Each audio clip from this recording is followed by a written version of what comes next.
নমস্কার বন্ধুরা, অনিফার্স world YouTube চ্যানেলে আপনাদেরকে স্বাগত। এসআইআর ২০২৫-এর হিয়ারিং আগামীকাল থেকেই শুরু হতে চলেছে। অতএব আবার এসে গেল সেই নির্দেশিকা এসআইআরকে নিয়ে। যেহেতু ডকুমেন্ট গড়মিলের জন্যই এই হিয়ারিং, তাই এই নির্দেশিকাটি দেওয়া হয়েছে হুগলির সমস্ত বিদ্যালয়ের এসআইদের এবং প্রাথমিক বিদ্যালয়ের প্রধান শিক্ষকদের। তো এডিএম এর সাথে মিটিংয়ের পর এসআইআর ডকুমেন্ট ভেরিফিকেশন নিয়ে যে পয়েন্টগুলি উঠে এসেছে সেগুলোই আমি এক একটা করে আলোচনা করছি, দেখে নিন। প্রথমে ১ নম্বর পয়েন্টে যেটি বলা আছে, এত ইংরেজি পড়ার কোনো দরকার নেই, জাস্ট এ জিস্টে আমি আপনাদের বুঝিয়ে দিচ্ছি। তো দেখুন, এমন কোনো ব্যক্তি আপনার স্কুলে এলো যে আপনাদের বিদ্যালয়ের এক্স স্টুডেন্ট এবং সে তার জন্ম তারিখ বা অন্যান্য নথিপত্র ভেরিফাই করাতে এসেছে, তখন এইচওআই এর কাজ কি হবে? এইচওআই অ্যাডমিশন রেজিস্টার অথবা ট্রান্সফার সার্টিফিকেট রেজিস্টার ঘেঁটে বা অন্যান্য ডকুমেন্ট দেখে নিয়ে, মানে ওনার কাছে যেটা অ্যাভেলেবেল থাকবে আর কি, সেটা দেখে নিয়ে উনি যাচাই করবেন এবং প্রয়োজনীয় নথি দুদিনের মধ্যে সংশ্লিষ্ট কর্তৃপক্ষকে মেল করে হলেও পাঠাবেন।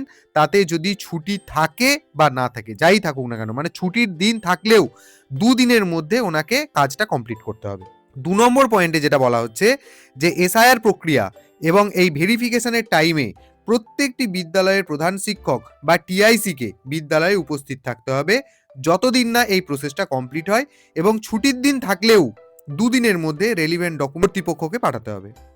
৩ নম্বর পয়েন্টে যেটা বলা হচ্ছে যে বিদ্যালয়ের এইচওআই ব্যক্তিগতভাবে এই কাজের জন্য দায়বদ্ধ থাকবেন এবং অনুমতি ছাড়া স্কুল ছেড়ে যেতে পারবেন না। তবে হ্যাঁ, আর্জেন্সি বা কোনো এমার্জেন্সি সিচুয়েশন এলে সেটা হায়ার অথরিটির অনুমতি নিয়ে করা যাবে।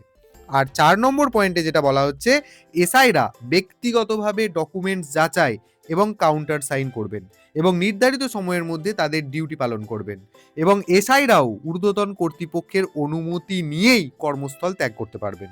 মূল কথা, যেহেতু এসআইআর ২০২৫, তার জন্য নথি যাচাই একটি অত্যন্ত জরুরি এবং রেসপন্সিবল কাজ, তাই এতে কোনো প্রকার গাফিলতি চলবে না। সেই অনুযায়ী এই নোটিশটি দেওয়া হয়েছে। তো এই নোটিশটি আপনারা সকলের সাথে শেয়ার করতে পারেন এবং আপনারা যারা আমার চ্যানেলে নতুন তারা চ্যানেলটিকে সাবস্ক্রাইব করে নিতে ভুলবেন না।